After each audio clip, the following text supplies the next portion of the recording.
本当は失われると悲しいとか暗いとか、ネガティブなはずなのに、でもそれを成長と呼ぶわけじゃないですか。でそれはすごいなと思って、何かが失われるのに成長するっていうのはこれは奇跡だろうと。そうすると人が生きてくって、そういう意味での奇跡の連続だなというさ。 This line from Hirokazu Kore-eda about how life is a mixture of loss and growth encapsulates both his career and his filmmaking philosophy.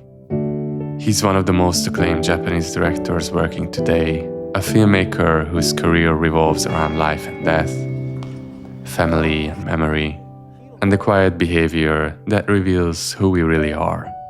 Across more than 15 feature films, along with television and documentary work, Kore-eda offers a perspective that often sees us more clearly than we see ourselves.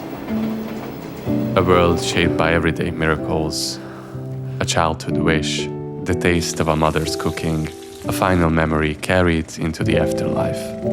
It's a world of beauty and sadness, isolation and connection, darkness and light. It's the world of Hirokazu Kore-eda.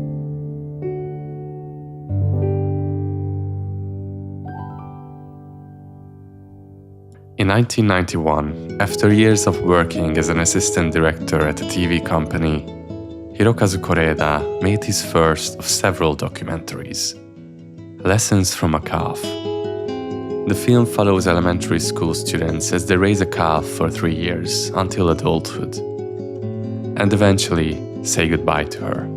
Soon after, he made August Without Him, depicting the last years of Japan's first publicly announced AIDS victim, who also became the director's friend during shooting. In these early projects, growing up, aging, death, and human connection were already major themes for him.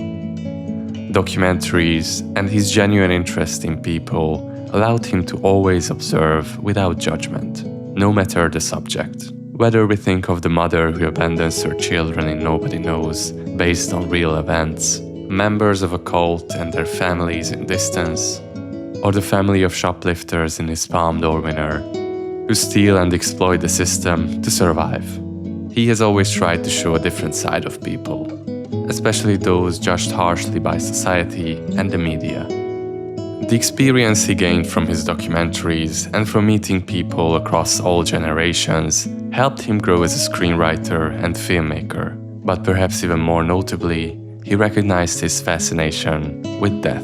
A theme that followed him throughout his entire career. As he said, reflecting on his early documentaries, "To me, the image of people confronting the death of loved ones can be beautiful. They have to face death in order to keep living. They have to decide whether to keep memories once shared or to erase the past. My greatest theme in documentary and narrative is how people overcome the violence of a loss and deal with memories that now exist only on one side." Life, death, family and memories, the 4 pillars of Kore-eda's cinema, formed even before his debut as a narrative filmmaker. That debut came in 1995, with his first feature film, Maboroshi, which to this day remains a celebrated classic of contemporary Japanese cinema and an outstanding first film from a young director. It's the story of Yumiko, a young wife and mother who loses her husband and tries to move on. Despite marrying another man and moving to a new city, the memories of her first love, Ikuo, never leave her. It's a beautiful tale of dealing with loss, and Kore-eda shows many of the sensibilities and instincts that he would refine throughout his early films. Look at the very first scene of his feature filmmaking career. It shows Yumiko's grandmother as she decides to leave and return to her hometown to die.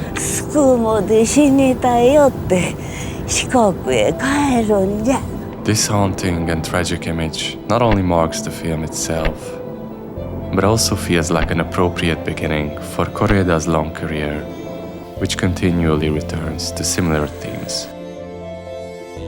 His second film, Afterlife, depicts a world in which the dead are given a chance to choose one memory from their lives to take with them into eternity. Here, the director's documentary roots are unmistakable. The interviews resemble real conversations and were based on hundreds of real-life testimonies gathered by the crew before shooting. 竹やぶでおにぎり食べたのがもう未だに忘れません。 Koreeda also stripped back the visuals, using many handheld shots, and pared down the sound as well. 声でかいよ中村さん。何？声がでかいって言ったの。 A particularly important thing to pay attention to in Koreeda's films is the sound, or the lack of it. Silence is a major part of his filmmaking. 静かだから音がよく聞こえますよね。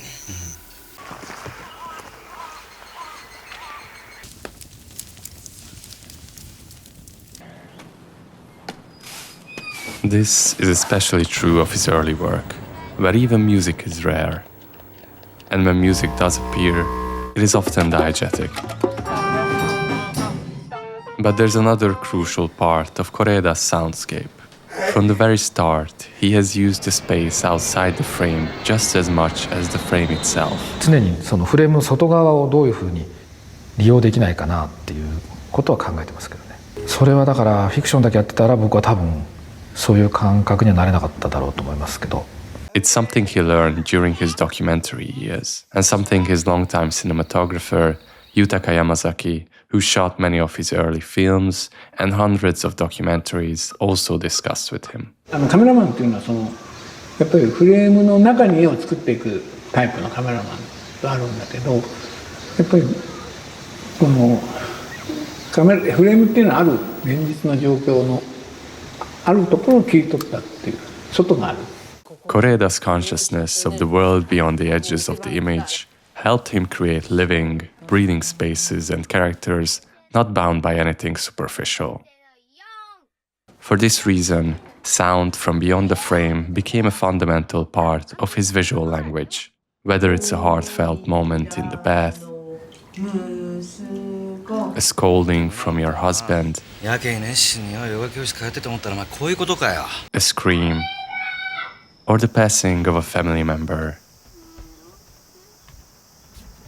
and the sound that reminds you of their death. We can see this in almost all of his films, whether it's his first, Maboroshi, or one of his latest, Monster. In Maboroshi, sound plays a major role in the representation of grief. Before Ikuo is killed by a train around the 20-minute mark, we see it constantly, an omen of what's to come. Look at the last time Yumiko sees him. First, as he arrives on his bike, we can hear the roaring sound of a train. Then, even without knowing what's coming, the image of him walking away with his back turned, accompanied by the sound of the bells, creates a quiet sense of unease. His death is never shown. There is no funeral, no crying. The only reminder of Ikuo, even for us, becomes the images and sounds of the trains that keep appearing. That sound is later transformed into the steady rumble of waves in Yumiko's new life. As she looks out the window, it feels as if she's still waiting for the return of her husband and of her grandmother. Another sound tied to Ikuo's memory is the bell on his keychain. Here, Koreeda connects the sound of the bell with something outside the frame. And when he finally cuts to the source, we see it is the bell from a funeral service.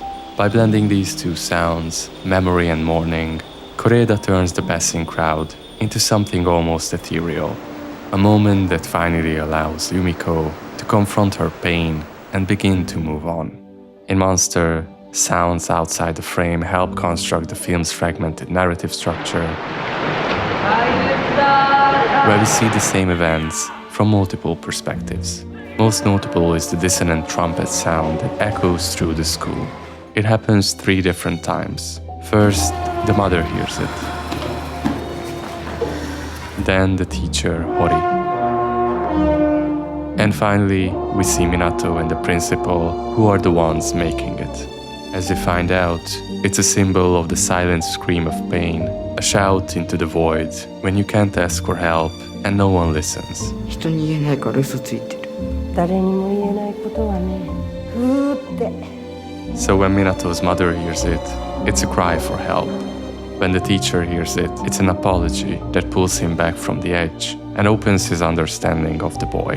What first seemed like small, time-placing details become key emotional threads in the film. And Koreeda doesn't only look outside the frame. His stories work the same way. He shows the ripples of events, not the events themselves. Just like in real life, the moment of tragedy is rarely what we remember most. Often, we hardly register the passing of a loved one in the moment. So Koreeda focuses instead on the stretches of time that actually make up our lives, the aftermath of tragedy. The film that showcases this best is Still Walking from 2008. なんかそういう日常の中にある日常性の中だけでなんとか全部やろうと思ったんだよね。特別なことがあの映画が始まって終わるまでの間には起きないっていう意識で作っていたので、物語自体の中には僕なりに性で満ちてるんだけど、その物語が始まる前に一つの死があって、多分物語の後に誰かが死ぬ。でその2つの死に挟まれたその死の余韻と次に訪れるであろう死の予兆で作るっていう風に最初にノートには書いてるんですよね。A story inspired by Koreeda's loss of his mother prior to writing the script in 2005. He didn't want it to become a film filled with overly emotional scenes, so as always, he focused on people and the spaces around them. Everyday conversations, gossip, and family squabbles make up the film instead. 非常に自分に近いところで作ったんだけども、出来上がった作品はね、意外と自分から遠いところに置けてるんですよね。なんだろうなこれ。あんまり僕自分が好きじゃないからかもしれないけども。With simple images, he's able to tell the story of a multi-generational family dealing with grief in the most profound way. The film takes place in the old family home, where they gather each year to remember the early passing of the oldest son. The sadness and tension caused by this reverberates throughout the story. Even in the most mundane scenes and conversations, there's something brewing under the surface. ねえ、なんか言ってない二人。嫁さんのこと。This is also something many Koreeda films have in common. Think of his 2003 film Distance, based on the real-life sarin gas attacks in Tokyo. Here, the relatives of the cult members meet each year to remember their loved ones. For a long time, we watched them have casual conversations about things like baseball. 東東京と応援しないの地元関東勢全然 But as their memories unfold, we realize just how much regret, anger, and sadness this tragic event caused them, even though we never see the incident itself. サイレントブルーっていう時間があるんだけど、一日が終わって始まっていく瞬間の時間かな。私は今そのサイレントブルーの中にいるかもしれない。 All the issues Koreeda explores here, and in many of his other films, isolation, poverty, sickness, dysfunctional and broken families, these are all parts of our society, but the parts most of us don't talk about or don't want to see. The disturbing noise of a trumpet somewhere in the distance, which we ignore and hide. 人生の中にあるどうしようもなさみたいなものとさ、どっかで人は折り合いをつけていくわけじゃないですか。それはどんな仕事をしててもそうだと思うんですけども、監督をしててもそうだし。This reticence in Japanese society, the tendency to hide your thoughts and feelings to prioritize the group, is something Koreeda captures with great clarity. But it's also something anyone can relate to. 教えてよ。内緒。怖いな、女は。怖いのよ、人って。みんな。This is why his films feel both light and tragic. His characters are both lovable and pitiful. しょうがないよ。こういうのは順番なんだから。Death and calamity surround his films, but they serve as the background, the canvas he paints on with the myriad colors of life. Despite everything I explained before, Koreeda's films are full of life. From everyday objects to the forces of nature, his work is a reminder of what a miracle it is simply to be alive. Throughout his filmography, shots of household items and objects become filled with life. The watermelon waiting to be cracked open by children on a hot summer day, the towel that once belonged to a son who passed away, a butterfly the mother believes he has been reborn into, a toy car or a robot a father repairs for his child, an air doll who literally comes to life and begins to feel, the dresses left behind by a mother who abandoned her children, a lottery ticket that can mend a broken family. じゃあ宝くじが当たったらみんなでまた一緒に暮らせるかな Even plants and flowers, like an orange tree, standing in for a lifetime of expectations and disappointments. 花も実もつかないんだけどね。あんただと思って毎日水やってんのよ。 These objects are small, but they hold the weight of a life. They contain memories, both painful and joyful, and they surround Kore-eda's characters the same way tangible fragments of the past surround all of us. His films capture the transience of these moments, the appreciation of impermanence, or what's often called mono no abare. It echoes Shintoism, the belief that countless kami inhabit all things, the 8 million gods that give life to every object and natural phenomenon. And whenever the people disappear, that life disappears with them. Empty rooms lose their warmth, objects fall back into stillness. Kore-eda reminds us that although humans bring decay, we also breathe life into the world around us. Sometimes these symbols grow into larger narrative forces. Think of the volcano in I Wish, always about to erupt, covering the town with ash. A metaphor for the difficulties the young Koichi faces, a reminder of their broken family he cannot fix. Early on, he tries to fight it by cleaning the ash, even though it always returns. By the end, he accepts it, and lets go of the childish belief that he can control things beyond him. Another example of the forces of nature is the typhoon in After the Storm.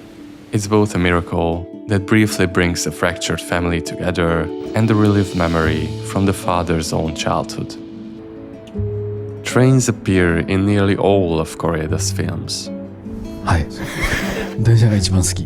In I Wish, the brothers travel to witness the crossing of 2 new bullet trains, believing the moment will grant them a wish.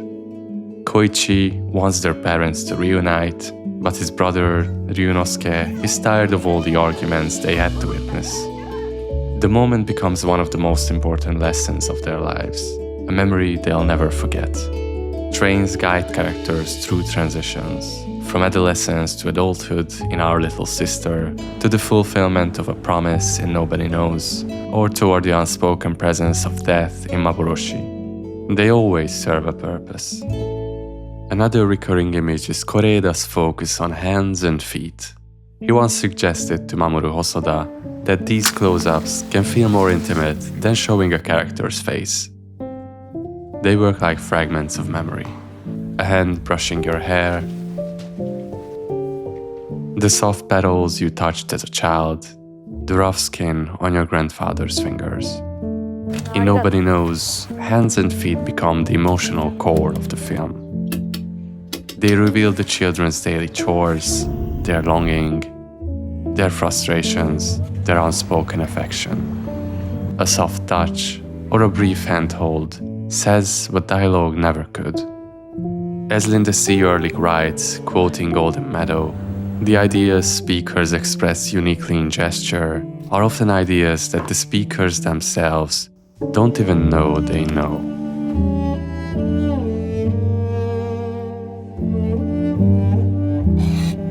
Another way to breathe life into the frame is through the way he handles blocking. He often uses static long shots. Yet, these still frames are full of movement. In Still Walking, this scene begins with the whole family in one room. The children leave to crack the watermelon. The women drift away to look through photo albums. Eventually, only the 2 men remain. The image goes from busy to calm, just as the sound fades from loud to silent. These scenes feel like memories of real family gatherings. Messy, overlapping, without a single focal point. People talk in the kitchen, The father shows tricks to the children, while grandmother is eating and drinking outside on the porch. Then they join together in the room. But memories aren't only visual. A taste or a smell can remind us of our fondest memories as well. こんな海でも潮の香りするね。この匂い嗅ぐと子供の頃思い出すんだ。As Koreeda said in an interview, memories are easily lost. I've noticed that the smaller, more unimportant seeming the memory, the bigger the risk that it's going to be buried if we don't actively make a move to preserve it. That's one approach to filmmaking. It's about what you choose to focus the lens on. I like the kind of films that focus on the accumulation of small details. His films often feel dreamlike, always somewhere between reality and fantasy. He speaks in memories. The simplest things in life can be memorable. The noises of a family gathering and the smell of your favorite food, like the fried corn tempura in Still Walking, something Koreeda took from his childhood. Images of food appear throughout his work for this reason. Food carries memory, and it is also one of the simplest ways people share life with each other. In I Wish, the brothers taste their grandfather's confection when they finally reunite. In Nobody Knows, Akira brings home a Christmas cake for his siblings despite their financial troubles. In Shoplifters, the gluten cake brings Rin back to the memory of her grandmother. In Our Little Sister, curry works the same way. In that film, food becomes central. The white bait that reminds them of their late father, the seasonal dishes they share throughout the year, the plum wine that represents something old and something new at the same time. Across most of his films, Koreeda explores what it means to be alive. And what is a life if not a collection of meaningful memories? That's why the questions from some of his films can stay with us for so long. What memory would you carry with you into eternity? Would you appear in someone else's most precious memory? What would you wish for if you had the chance? Would you steal to protect your family? For Koreeda, the most fitting cast of characters is always the family. Families broken apart by divorce, children from different fathers, as in Nobody Knows, or families defined by circumstance rather than blood. In Shoplifters, his Palme d'Or winning picture, the family is a good representation of the marginalized characters in society he likes to explore. 人間を諦めないっていうのは基本的には持っていたいなと思ってますけど、ものを作る上で。While none of them are related, they still form a unity and enjoy life with what little they have. It is almost as if they steal these moments together, borrowing time from the society that pushed them to the margins, playing catch in an empty parking lot at night, watching the fireworks through a small crack, enjoying a quiet day at the beach. Visually, the film emphasizes this feeling. The layered compositions always place something in the foreground. But the question remains, are we looking into their private world, or are they trying to peek into ours?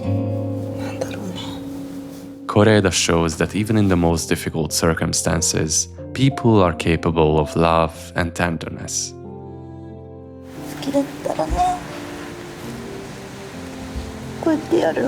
Through families, he can also talk about different generations. Children who still believe in a perfect world, adults who struggle and try to make sense of their lives,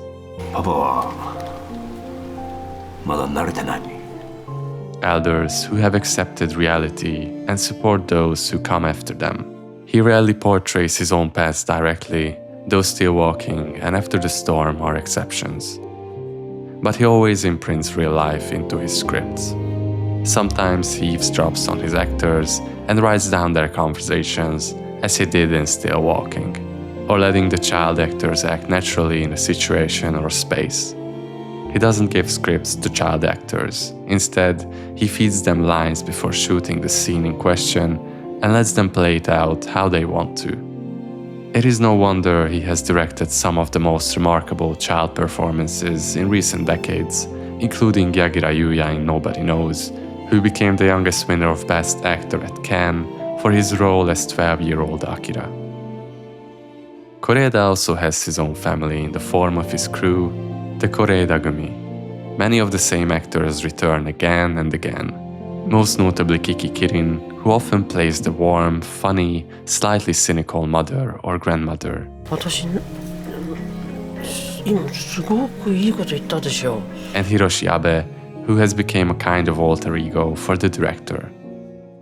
There is also Terajima Susumu, Lily Frankie, Sakura Ando, and many more. The world of Koreeda is a world we can all find ourselves in. Something familiar, drawn from experiences we have lived ourselves. His films show the importance of human connection, of noticing people and the things around us, and of appreciating the small details of the world, from the smallest gestures of a hand to a sound in the distance. We live by our memories, and eventually we leave with our memories. But accepting the end of our childhood and the transience of life is an important step. We are all on a train that moves forward, through dark tunnels or in the light of nature. We are sometimes merely observers of our existence. To be alive is to dance, to eat, to listen, to share, to help others and to appreciate what surrounds us. And hopefully, by the time our film ends, someone will carry a memory of us into their own eternity. If you're looking to dive into some of Koreeda's films I talked about, you can check out Mubi, where a selection of his work is currently available in the US. Mubi is a curated streaming service dedicated to elevating great cinema from all around the world.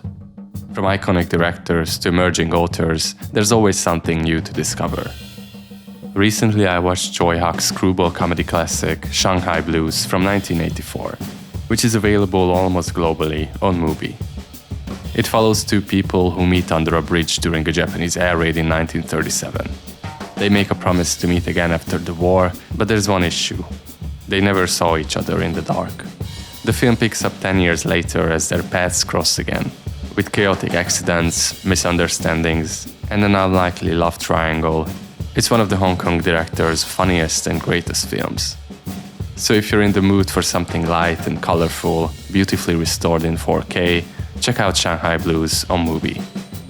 And if you want to explore Mubi's full library of handpicked films, you can try it free for 30 days at mubi.com/justonemorething. That's mubi.com/justonemorething for a whole month of great cinema for free.